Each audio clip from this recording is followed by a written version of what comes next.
Hello friends, എല്ലാവർക്കും good morning. അപ്പോൾ എല്ലാവർക്കും വരും വീക്കിൽ ഒരു അത്യുഗ്രൻ പ്രമോയിലേക്ക് തന്നെ സ്വാഗതം.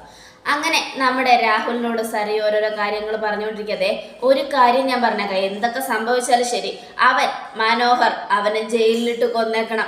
കൂടുതൽ നാൾ അവനിവിടെ ജീവിച്ചിരിക്കാൻ പാടില്ല, മനസ്സിലായല്ലോ. അവനെ കൊല്ലാൻ ഞാൻ പല പ്രാവശ്യം ഹോസ്പിറ്റലിലേക്ക് പോയതാ, പക്ഷെ നടന്നില്ല. എന്തായാലും ജയിലിലിട്ട് നിങ്ങൾക്ക് അവനെ കൊല്ലാൻ ഒരു സെക്യൂരിറ്റിയുടെയും ആവശ്യമില്ല, നിങ്ങൾക്കൊരു സെക്യൂരിറ്റി ഉണ്ടാവുകയുമില്ല. ജയിലിനകത്ത് ഏത് സമയത്ത് വേണമെങ്കിലും അവനെ തീർക്കാം. മോളെ, ഞാൻ പറഞ്ഞില്ലേ, ഞാൻ അവനെ തീർക്കേണ്ടതായിരുന്നു. പക്ഷേ സെക്യൂരിറ്റികളും പോലീസുകാരും വാർഡനും ഒക്കെ വന്ന് ഇങ്ങനെ പിടിച്ചതുകൊണ്ടാണ് അവനെ കൊല്ലാൻ എനിക്ക് പറ്റാതിരുന്നത്. പക്ഷെ എന്നാൽ കഴിഞ്ഞ പരമാവധി അടി ഞാൻ അവനിട്ട് കൊടുത്തിട്ടുണ്ട്. പക്ഷേ ഇനി അടിക്കരുത്. ഇനി കിട്ടുന്നത് കൊണ്ട് അവൻ്റെ പള്ളയ്ക്ക് കുത്തി ഇറക്കി അവനെ കൊല്ലണം. അസുരനാണവൻ. എത്ര കുത്തിയാലും വെട്ടി നുറുക്കിയിട്ടാലും ജീവനോടെ എഴുന്നേറ്റ് വരുന്ന അസുരൻ. അവനെ വെറുതെ വിടരുതച്ച. ഇല്ല മോളെ, ഇനി ഞാൻ അവനെ വെറുതെ വിടില്ല. എന്തൊക്കെ സംഭവിച്ചാലും ശരി, അവനെ ഞാൻ കൊന്നിരിക്കും. എന്താ പോരെ, ഞാൻ മോൾക്ക് തരുന്ന വാക്കായത് എന്നൊക്കെ പറഞ്ഞുകൊണ്ട് രാഹുല് സരയുവിന് വാക്ക് കൊടുക്കുക. ഈ സമയം ഭയങ്കര സന്തോഷത്തോടെ സരയു അങ്ങ് പോവുക. ഇതേ സമയം പിന്നീട് കാണിക്കുന്നത് രാഹുൽ ആലോചിക്കുകയാണ്. അപ്പോൾ രാഹുൽ അകത്തേക്ക് പോയി വിക്രം ചോദിക്കുക, ആരാ അങ്ങളെ, ആരാ വന്നത്? വേറെ ആരും അല്ലടാ, സരയുവാ വന്നത്. സരയുവോ? എന്താ പറഞ്ഞ സരയു? അവള് വരുന്നത് എന്തു പറയാനാ? എനിക്ക് സുഖമാണോ, ഞാൻ സുഖമായിട്ടിരിക്കുന്നോ എന്നൊന്നും അവള് ചോദിക്കില്ല. മനോഹറിനെ കൊന്നോ? മനോഹറിനെ എപ്പോൾ കൊല്ലും? അവൻ മരിച്ചിട്ട് എന്നെ വിളിക്കണം എന്നൊക്കെ പറഞ്ഞിട്ട് അവൾ പോകുന്നത്. കൊല്ലണം അങ്കിളെ. മനോഹറിനെ മാത്രമല്ല, നമ്മുടെ ശത്രുക്കളൊക്കെ കൊല്ലണം. ആ കല്യാണി, കിരൺ, കാർത്തിക, ലക്ഷ്മി, അങ്ങനെ എല്ലാവരും മരിക്കണം. അത് കേട്ടതും, എടാ അവരെയൊക്കെ കൊന്നിട്ട് നമുക്ക് എന്ത് കിട്ടാനാ? അങ്കിളുടെ ശത്രു മനോഹര, പക്ഷെ അതുപോലെ കല്യാണി അങ്കിളുടെ ശത്രുവല്ലേ? ഞാൻ ജനിച്ച അന്ന് മുതൽ എൻ്റെ ശത്രുവും കല്യാണി തന്നെയാ. അവൾ ഒറ്റൊരുത്തി കാരണമാണ് ഇന്ന് എന്നെ ജീവന തുല്യ സ്നേഹിച്ച അച്ഛൻ പോലും എന്നെ അടുത്തുനിന്ന് അകന്നു പോയത്. എടാ, അവൾക്ക് അങ്ങനെ ഒരു കഴിവുണ്ട്. അതുകൊണ്ടാണ് എല്ലാവരും നമ്മളിൽ നിന്നും അകന്നു പോകുന്നത്. അതുകൊണ്ടാണ് അങ്ങളെ പറഞ്ഞത്, എനിക്കിനി ഒന്നും നോക്കാനില്ല. എൻ്റെ കയ്യിൽ നിന്നും എങ്ങനെയെങ്കിലും അവൾ മരിക്കണം, ആ കല്യാണി. ഇപ്പൊ ആ കിളവനും കിളവിയും അവളുടെ ഔദാര്യത്തിലാണ് കഴിയുന്നേ. അവർക്ക് വയസ്സാം കാലത്ത് ആരും ഇല്ലാതാവണം. അവർ മരിക്കണം അങ്ങളെ, എന്നാലേ എനിക്ക് സന്തോഷാവും. ആ കാർത്തിക പ്രത്യേകിച്ച് മരിക്കണം. ഗംഗേട്ടൻ മരിക്കുമ്പോൾ ആഗ്രഹങ്ങൾ ബാക്കി വെച്ചിട്ടാ പോയത്. ആ ആഗ്രഹങ്ങൾ നമ്മളായിട്ട് സാധിച്ചു കൊടുക്കണം. അങ്കിള് നോക്കിക്കോ, പരോളെന്നും പറഞ്ഞ് എനിക്ക് ഇറങ്ങാനൊരു അവസരം കിട്ടിയ ഉറപ്പായിട്ടും ഞാൻ ആ വീട്ടിലേക്ക് ചെന്നിരിക്കും. എന്നിട്ട് അവിടെ ചെന്ന് അവരെ ഞാൻ കൊന്നിരിക്കും. ഒന്നെങ്കിൽ കാർത്തികയെ ലക്ഷ്മിയെ കൊല്ലും, ഇല്ലെങ്കിൽ കല്യാണിയെ കൊല്ലും. കല്യാണം നടത്താൻ പോവുകയാണ് പോലും. കല്യാണം ഒരു മരണം നടന്നിട്ട് അധികം ആയില്ല. അമ്മ മരിച്ചതിന് ശേഷം എത്രയും പെട്ടെന്ന് കല്യാണം നടത്താനാ അവരുടെയൊക്കെ ധൃതി. സമ്മതിക്കില്ല, ഞാൻ ഈ ജന്മം സമ്മതിക്കില്ല. കല്യാണം നടത്തി സന്തോഷമായിട്ട് ജീവിക്കാമെന്ന് വിചാരിച്ചിട്ടുണ്ടാവും. അവരുടെ കുടുംബം, അവരുടെ കാര്യങ്ങളിൽ മാത്രമല്ല സന്തോഷം, നമ്മുടെ കാര്യത്തിലെല്ലാം സങ്കടം മാത്രം. അതുകൊണ്ട് തന്നെ ഒരിക്കലും ഒന്നിനും ഞാൻ സമ്മതിക്കില്ല. ആ കുടുംബം സന്തോഷിക്കാൻ ഞാൻ അനുവദിക്കില്ല അങ്ങളെ എന്നൊക്കെ പറയണം. അത് കേട്ടതേടാ, നിനക്ക് പരോള് കിട്ടും, പക്ഷെ എനിക്ക് ഈ ജന്മം പരോള് കിട്ടുമെന്ന് തോന്നുന്നില്ല. അതുകൊണ്ട് എന്തായാലും നമുക്കൊരു കാര്യം ചെയ്യാം. നീ പരോള് കിട്ടി ഇറങ്ങിക്കഴിഞ്ഞാൽ അവിടെ എന്ത് നടന്നാലും എന്നോട് പറയണേ. അതൊക്കെ ഞാൻ പറയാങ്ങളെ. പക്ഷെ പരോള് കിട്ടി ഇറങ്ങിക്കഴിഞ്ഞാൽ ഉറപ്പായിട്ടും ഞാൻ ജയിലിലേക്ക് തിരിച്ചു വരുമെന്നുള്ള ബോധ്യം എനിക്കുണ്ട്. അതുകൊണ്ട് തന്നെ ആ ബോധം ഉള്ളതുകൊണ്ട് പരോള് കിട്ടിയാൽ ഉടനെ തന്നെ അവളെ ഞാൻ തീർത്തിരിക്കും. എൻ്റെ മനസ്സ് നിറയെ കല്യാണി ഇങ്ങനെ നിറഞ്ഞു നിൽക്കുക. അവളെ കൊല്ലാനുള്ള വെറി എൻ്റെ മനസ്സിലിങ്ങനെ നിറഞ്ഞു നിൽക്കുക. അതൊക്കെ ഞാൻ ചെയ്യുമെങ്കിലേ എന്നൊക്കെ പറഞ്ഞുകൊണ്ട് വിക്രമാണെങ്കിൽ ആകെ ദേഷ്യപ്പെട്ട് ഇങ്ങനെ നിൽക്കുക. ഈ സമയം രാഹുലും, അതേടാ, നിനക്ക് എങ്ങനെയാണോ കല്യാണിയെ കൊല്ലാൻ വെറിയും ദേഷ്യമുള്ളത്, അതേപോലെ തന്നെയാണ് എനിക്ക് മനോഹറിനെ കൊല്ലാനും. അവനെ കൊന്നാൽ മാത്രമേ എനിക്ക് സമാധാനം കിട്ടൂ. അവൻ ചത്താലേ എൻ്റെ മനസ്സിന് സമാധാനം ഉണ്ടാവും. അത്രയ്ക്ക് ദണ്ണമുണ്ട് എൻ്റെ മനസ്സിൽ. എൻ്റെ മോളെ സ്നേഹിച്ച് അവളെ പറഞ്ഞ് പറ്റിച്ച് അവളുടെ ജീവിതം ഈ അവസ്ഥയിലാക്കി അവളെ ഒരു ഭ്രാന്തിയെ പോലെ ആക്കിയത് അവൻ ഒറ്റൊരുത്തനാ. അങ്ങനെയുള്ളപ്പോൾ എനിക്ക് അവനോട് ക്ഷമിക്കാൻ പറ്റില്ല മോനെ, ക്ഷമിക്കാൻ പറ്റില്ല. അതുകൊണ്ടാടാ ഇതൊക്കെ ഞാൻ ചെയ്യാൻ പോകുന്നത്. എനിക്ക് ഒരവസരം ഇതിനകത്ത് ഒത്തു വന്ന മനോഹറിനെ ഞാൻ കൊല്ലും. അന്നേരം നീ വന്ന് തടയരുത്. ഇല്ലങ്ങളെ, ഇനി അങ്കിൾ കൊല്ലാൻ ശ്രമിച്ചാലും ഞാൻ തടയൊന്നുമില്ല. കാരണം അയാളിപ്പോൾ ആളാകെ മാറി. ഇപ്പൊ ആ കിരണിനെയും കല്യാണിയും സപ്പോർട്ട് ചെയ്തുകൊണ്ടിരിക്കുക. അയാളുടെ മോളെ നോക്കുന്നത് കിരണും കല്യാണിയാണല്ലോ. അതുകൊണ്ട് ഭയങ്കര സിമ്പതിയാ. ഇവിടെ എന്ത് നടന്നാലും അയാളത് ലെറ്ററായിട്ട് അങ്ങോട്ട് അയക്കുന്നുണ്ടോ എന്നൊരു സംശയം എനിക്ക് തോന്നുന്നുണ്ട് എന്നൊക്കെ പറഞ്ഞുകൊണ്ട് നമ്മുടെ വിക്രം ഇങ്ങനെ ഇരിക്കുക. ഈ സമയം പിന്നീട് കാണിക്കുന്നത് കാർത്തികയും ലക്ഷ്മിയും കല്യാണിയും കിരണിനെയും ഒക്കെയാണ്. എന്തായാലും ഇനി ഇപ്പൊ വെച്ച് താമസിപ്പിക്കണ്ട. സ്വർണ്ണം എടുക്കാം. സ്വർണ്ണം എടുത്തു കഴിഞ്ഞാൽ ഉടനെ കല്യാണം നടത്താം. ഇനി നിശ്ചയമൊന്നും പറഞ്ഞൊന്നും നിർത്തണ്ട. കല്യാണം നടന്നാൽ ഉടനെ എന്തായാലും സമാധാനത്തോടെ ജീവിക്കാം. ഗംഗ ഇല്ലാത്തതുകൊണ്ട് ഇനിയിപ്പോൾ ഈ കല്യാണം ഉടനെ നടത്തുക തന്നെ വേണം എന്നൊക്കെ പറഞ്ഞുകൊണ്ടിരിക്കുക. പക്ഷെ ഒരു പേടിയുണ്ട്. ആ കല്യാണം നടക്കുന്ന സമയത്ത് ഗംഗ എങ്ങാനും തിരിച്ചു വന്നാൽ പിന്നെ എന്തായിരിക്കും അവസ്ഥ?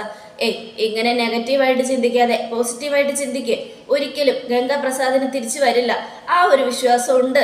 അത് കേട്ടതും വിശ്വാസം ഉണ്ടായിട്ട് കാര്യമില്ല, പേടിയുണ്ട്. ഇനി എന്തൊക്കെ സംഭവിക്കും എന്നുള്ള പേടി മനസ്സിൽ നിറഞ്ഞു നിൽക്കുക.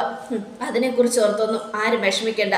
എന്തായാലും ഗംഗാപ്രസാദിന്റെ കാര്യത്തിൽ ഒരു തീരുമാനമായി. കാട്ടിപ്പോയി അന്വേഷിച്ചതിന് ശേഷം അവന്റെ കാര്യം തീരുമാനത്തിലെത്തിയിട്ടുണ്ട്.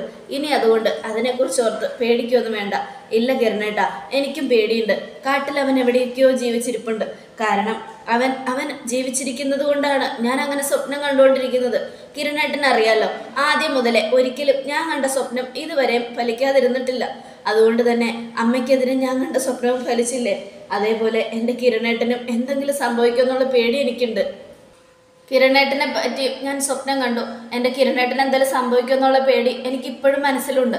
ഇല്ല കല്യാണി, അങ്ങനെയൊന്നും സംഭവിക്കില്ല. എന്തായാലും അവൻ മരിച്ചില്ലേ, ഇനി അവനെക്കുറിച്ച് നമ്മൾ ചിന്തിക്കാതിരുന്നാൽ പോരെ.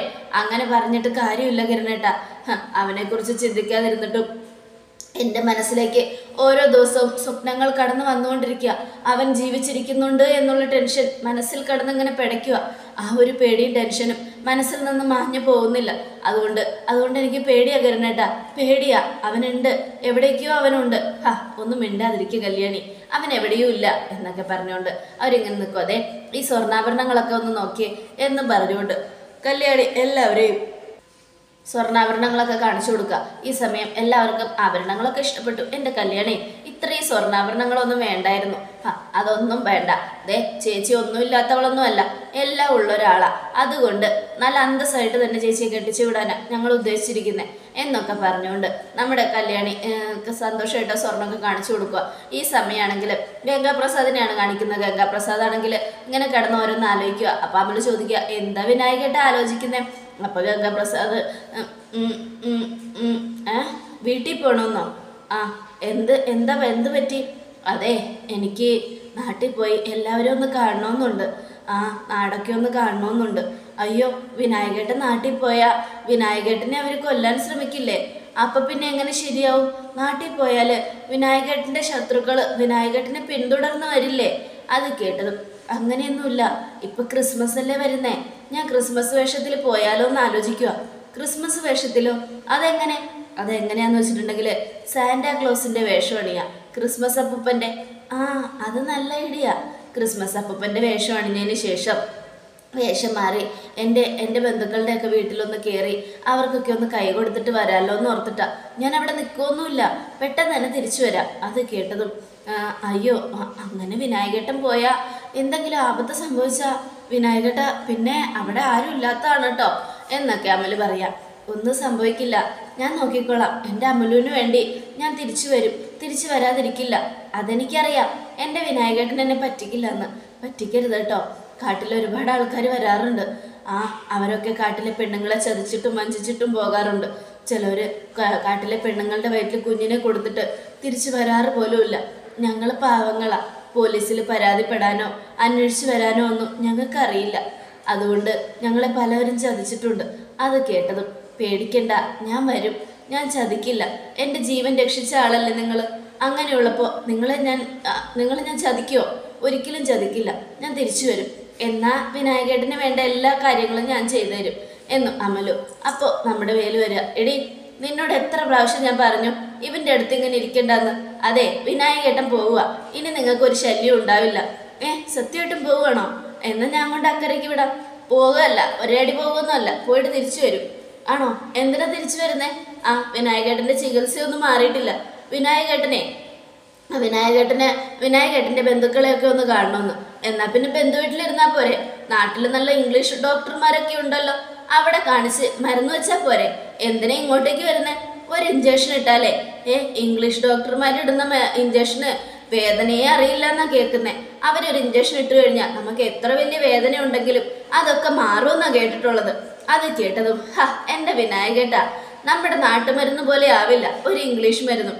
ഒരു ഇഞ്ചക്ഷനിലൂടെ വേദന മാറിയാലും ആ അസുഖം അവിടെ തന്നെ നിൽക്കും. അതാണ് ഇംഗ്ലീഷ് മരുന്നിന്റെ ഫലം. അല്ലാതെ നമ്മുടെ നാട്ടുമരുന്നിന് എത്ര വേദനിപ്പിച്ചാലും രോഗം പൂർണ്ണമായിട്ട് ഉണക്കിക്കരിക്കാൻ അത്ഭുത ഗുണങ്ങളുണ്ട്. അതൊന്നും വേലുവേട്ടന് അറിയില്ലേ? എനിക്കെല്ലാം അറിയാം, നിനക്കാണ് അറിയാത്തത്.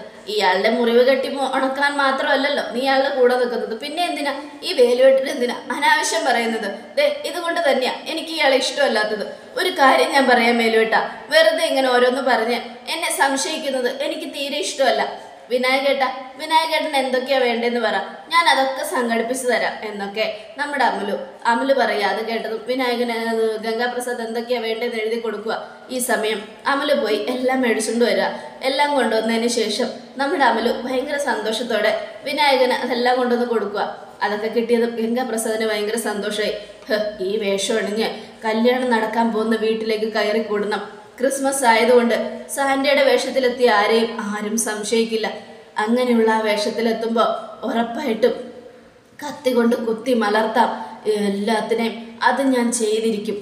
അതിനുശേഷം ഇവിടുന്ന് നിരച്ച് എന്നേക്ക് മുങ്ങാം. അല്ലാതെ ഒരു രക്ഷയുമില്ല. എന്തായാലും അവരെ കൊന്നിരിക്കണം. കൊന്നില്ലെങ്കിൽ എനിക്ക് മനസ്സമാധാനം കിട്ടില്ല. എങ്ങനെയെങ്കിലും കൊല്ലണം. എല്ലാം ചാകട്ടെ. എൻ്റെ സമാധാനം കെടുത്തിയവനാണ് കിരൺ.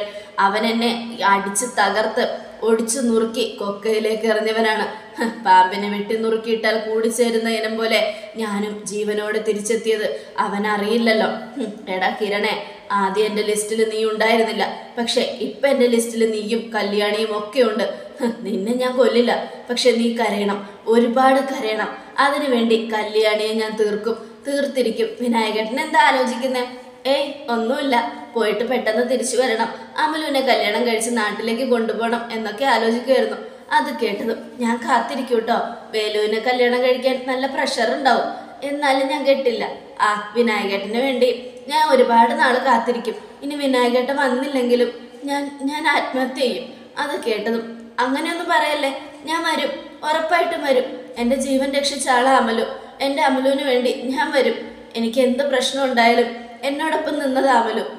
വേലു എന്നെ ഉപദ്രവിക്കുമ്പോഴും അമലു സപ്പോർട്ട് ചെയ്തുകൊണ്ടാണ് വേലു അകന്ന് മാറിപ്പോയത്. ഇല്ലെങ്കിൽ വേലു എന്നെ ഒരുപാട് വേദനിപ്പിച്ചെന്നായിരുന്നു. അതൊക്കെ എനിക്കറിയാം. അതുകൊണ്ടാണ് ഞാൻ പറഞ്ഞത് വിനായകേട്ടൻ സൂക്ഷിക്കണമെന്ന്. എത്രയും പെട്ടെന്ന് തിരിച്ചു വരണേ. ശരി എന്നൊക്കെ പറഞ്ഞുകൊണ്ട് ഗംഗാപ്രസാദ് സാന്റയുടെ വേഷം ധരിക്കുകയാണ്. ഈ സമയം എല്ലാവരുടെയും വീട്ടിൽ സാന്റാക്ലോസ് എത്തുക. സാന്റാക്ലോസ് വരുമ്പോൾ എല്ലാവർക്കും ഒരു സന്തോഷമാണല്ലോ. ഗിഫ്റ്റും കൈ നിറയെ മിഠായികളും കൊണ്ടാണ് വരുന്നതെന്ന് കുട്ടികൾ വരെ വിചാരിക്കുന്നത്. അങ്ങനെ എല്ലാ വീടുകളിലും സന്തോഷം നിറഞ്ഞു നിന്നു. പാട്ടും ക്രിസ്മസ് പാട്ടും അങ്ങനെ പരോൾ ഗാനമൊക്കെ ആയിട്ട് ഇങ്ങനെ ഭയങ്കര സന്തോഷത്തോടെ സാന്റ കയ്യും കൊട്ടി പാട്ടൊക്കെ പാടി വരിക. ഈ സമയം ഇതേ വേഷത്തിൽ തന്നെ പുറത്തിറങ്ങി മറ്റൊരാളും ഉണ്ട്. അത് വേറെ ആരുമല്ല, കല്യാണിയുടെ സ്വന്തം ആങ്ങള വിക്രമാദിത്യൻ. സാന്റയുടെ വേഷം അണിഞ്ഞു ചെന്ന് കല്യാണിയെ കൊല്ലാനാണ് അവന്റെ ഉദ്ദേശം. ആ കുടുംബത്തിലെ എല്ലാ സന്തോഷവും തകർക്കാനുള്ള വിക്രമിന്റെ ഉദ്ദേശവും ഇങ്ങനെ പുറത്തിറങ്ങി വിക്രം സാധിക്കാൻ ഒരുങ്ങാണ്. കാരണം സാന്റയുടെ വേഷത്തിൽ 2 ക്രിമിനലുകൾ, ഒന്ന് ഗംഗാപ്രസാദും മറ്റൊന്ന് വിക്രമാദിത്യനും, 2 പേരും പരോളുഗാനവും പാടി തുള്ളിക്കൊണ്ടുവരിക. ഈ സമയമാണെങ്കിൽ നമ്മുടെ കാർത്തികയുടെ വീട്ടിലാണ് കേട്ടോ പോയത് ഗംഗാപ്രസാദും കൂട്ടരും. അങ്ങനെ അവിടെ എത്തിയതും കാർത്തികയുടെ വീട്ടിലേക്ക് പോയ സമയത്ത് വേറൊരു സാന്റ ഓടി വരുന്നത് കാണാം നമ്മുടെ ഗംഗാപ്രസാദ്. അത് കണ്ടതും ഇതാരായിരിക്കും? എന്നെ പോലെ തന്നെ വേഷം മാറിയ ഒരുത്തൻ. ചിലപ്പോൾ ഇതായിരിക്കും ഒറിജിനൽ സാന്റ. അവൻ എന്നെ കണ്ട പ്രശ്നവും എന്നൊക്കെ ആലോചിച്ചുകൊണ്ട് ഗംഗാപ്രസാദ് നേരെ വീടിനകത്തേക്ക് കയറി. ഈ സമയം ലക്ഷ്മി അമ്മ പൈസ എടുക്കാനായിട്ട് ഇങ്ങനെ പോവുക. പരോളുടെ പിരിവുണ്ടല്ലോ, പൈസ എടുക്കാനായിട്ട് പോകുന്ന സമയത്ത് ഗംഗാപ്രസാദ് അകത്ത് കയറി. ഇതാണ് പറ്റിയ സമയം. ഈ സമയം കൊണ്ട് തന്നെ ലക്ഷ്മിയെ തീർക്കാം. ലക്ഷ്മി മരിച്ചു കഴിഞ്ഞാൽ പിന്നെ കാർത്തികയുടെ എല്ലാം നഷ്ടപ്പെട്ട അവസ്ഥയാണ്. ദീപയെ കൊന്നു, ഇനി ലക്ഷ്മിയും മരിച്ചു കഴിഞ്ഞാൽ അങ്ങനെ എൻ്റെ കാര്യങ്ങൾ എളുപ്പവും. പിന്നെ കാർത്തികയെ കൊല്ലാൻ വളരെ എളുപ്പമാണ്. ഇവിടം വരെ വന്ന സ്ഥിതിക്ക് ലക്ഷ്മിയോ കാർത്തികയോ മരിക്കണം, എന്നാലേ എനിക്ക് സമാധാനം കിട്ടൂ. അല്ലെങ്കിൽ എനിക്ക് ചെന്നൈയിലേക്ക് തിരിച്ചു പോകാൻ പറ്റില്ല. വീണ്ടും ആ കാട്ടുപെണ്ണിൻ്റെ കൂടെ പോയി ജീവിക്കേണ്ടി വരും എന്നും ആലോചിച്ചുകൊണ്ട് ഗംഗാപ്രസാദ് അകത്തു നിന്നും നോക്കുകയാണ്. അപ്പം ലക്ഷ്മി അമ്മ പൈസ എടുത്തുകൊണ്ട് ഇങ്ങനെ തിരിയുമ്പോൾ സാന്റാക്ലോസ് അകത്തു നിൽക്കുന്നു. അത് കണ്ടതും ലക്ഷ്മി അമ്മ പേടിച്ചുപോയി. എന്താ ഇവിടെ എന്നും ലക്ഷ്മി അമ്മ ചോദിക്കുക. അത് കേട്ടതും സാന്റ തൻ്റെ അരയിൽ നിന്നും കത്തി വലിച്ചൂരി. അതിനുശേഷം കത്തി ഇങ്ങനെ കയ്യിൽ നീട്ടുക. അത് കണ്ടതും ലക്ഷ്മിയമ്മ പേടിച്ച് ഒച്ച വയ്ക്കാൻ പോലും പറ്റാതെ ലക്ഷ്മിയമ്മ ടെൻഷൻ അടിച്ചിങ്ങനെ നിൽക്കുക. ചില ആൾക്കാർക്ക് അങ്ങനെയാ, പേടി വന്നു കഴിഞ്ഞാൽ പിന്നെ ശബ്ദം പുറത്തേക്ക് വരില്ല, അതേപോലെ നിൽക്കുക. ആ സമയം ഗംഗാപ്രസാദ് കത്തി ഇങ്ങനെ ഇതാക്കിക്കൊണ്ട് വരികയാണ്. ഇത് കണ്ട് ഞെട്ടലോടുകൂടി ലക്ഷ്മിയമ്മ നിൽക്കുകയാണ്. അപ്പോൾ ഇതും ഇതിനേക്കാൾ തകർപ്പൻ വിശേഷങ്ങളോട് നടക്കാൻ പോകുന്നത്. എല്ലാവരും കാത്തിരിക്കുക. ഗംഗാപ്രസാദ് ആണോ വിക്രമാണോ അവരെ കൊല്ലാൻ പോകുന്നത്? തീർച്ചയായിട്ടും കാത്തിരുന്നാണ്. എല്ലാവർക്കും ഒരിക്കൽ കൂടെ നല്ലൊരു ശുഭദിനം തന്നെ ആയിക്കോട്ടെ. Thank you front.